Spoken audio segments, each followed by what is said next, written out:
বৃন্দাবনের সকাল থেকে দুপুর সখীর বাড়ি খাওয়া দাওয়ার নিমন্ত্রণ। হরে কৃষ্ণ বন্ধুরা, কেমন আছো সবাই? আশা করি সবাই ভালো আছো, সুস্থ আছো। সকালবেলা থেকে আজকে ব্লগটা শুরু করছি। রাধাকুণ্ড পরিক্রমা করতে করতে যাচ্ছি।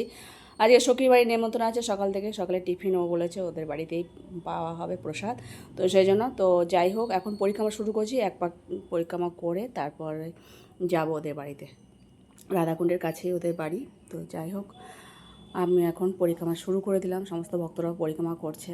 আর গরম আছে তাই ছাতা নিয়েছি, মাঝে মাঝে রোদ উঠছে আর গুমোট হয়ে আছে, আর বৃষ্টিও পড়বে, মানে মেঘলা ওয়েদার হয়ে আছে, আবার মাঝে মাঝে ছায়া হয়ে যাচ্ছে। যাই হোক, ঘাম দিচ্ছেই। আর ভক্তের ভিড়ও আছে গুরু পূর্ণিমার মানে দুদিন পরই।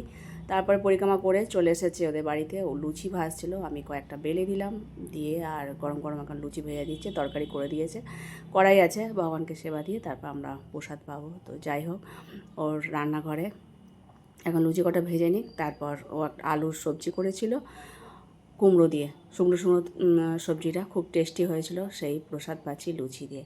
আর গরমে মানে খুব কষ্ট এখানে থাকা বৃন্দাবনে, কেননা যেসব ভক্তরা থাকে তারা ভালোবেসে থাকে, আর এখানে প্রচণ্ড গরম, সেই জন্যই। আর রাধাকুণ্ডে সখীর বাড়িতে আজকে সকাল থেকে দুপুর নেমন্তন্ন ছিল। তো ও আইটেম বলে দিয়েছিল এগুলো হবে, কিন্তু আমরা এসে প্ল্যান ভেস্তে দিয়েছি। আজকে বলেছি দুপুরবেলা বিষ্ণুভোগ হবে, তাই সবাই মিলে লেগে পড়েছি। প্রভুজিকে বললাম অন্নটা ঢেলে দিতে, সবজি সব বানিয়ে নিয়ে, আর তারপরে অন্নটা ঢেলে দিয়ে বিষ্ণুভোগ বানানো হয়েছে। তার সাথে ও করেছিল এখানে মণিপুরি ডিশ, এটা হচ্ছে একটা ডালের পকোড়া জেনাম পাতা দিয়ে করেছে, তার সাথে পাঁপড় ভাজা, টক দই, স্যালাড, তারপরে সম্পাবড়ি সব ছিল। ভগবানের ভোগ নিবেদন হয়ে গেছে। এখন সমস্ত কিছু গুছিয়ে দিয়ে আমরা আবার চলে এসেছি রাধাকুণ্ডে। আর সবাই মিলে এখন রাধাকুণ্ডে স্নান করব। সকালে একবার স্নান হয়ে গেছে, তবু রাধাকুণ্ডে স্নান করার ইচ্ছা ছিল, ওকে নিয়ে চলে এসেছি আমরা। তো স্নান করে আবার দুপুরবেলা গিয়ে প্রসাদ পাবো, কারণ প্রসাদ পাইনি, ভগবানকে সেবা দিয়ে চলে এসেছি। তো গল্প করছিলাম, করতে করতে টাইমও হয়ে গেছে, তো দুপুরবেলা হয়ে গেছে এখন স্নান করতে এসেছি। তো বেশি তেমন ভিড় নেই, কয়েকটা ভক্ত স্নান করছে। তো আমরাও এখন চলে এসেছি রাধাকুণ্ডে, স্নান করে তারপর ঘরে ফিরবো। তো শুকনো জামা কাপড় তেমন নিয়ে আসি না, এখান থেকে হেঁটে হেঁটেই চলে যাবো ভিজে কাপড়ে, ওই বস্ত্র পরেই। তাই তবে মায়েদের এখানে বস্ত্র চেঞ্জ করার একটা রুম আছে, সেখানে বস্ত্র চেঞ্জ করা যায়, আমরা করি যখন আসি।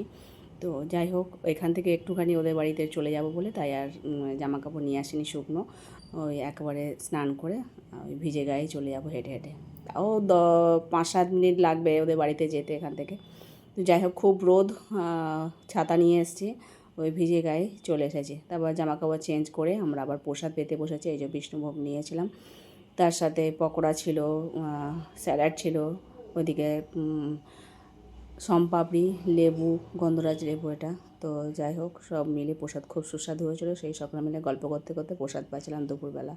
তো সকাল থেকে দুপুর পর্যন্ত ও সারাদিনই নেমন্তন্ন ছিল ওদের বাড়িতে।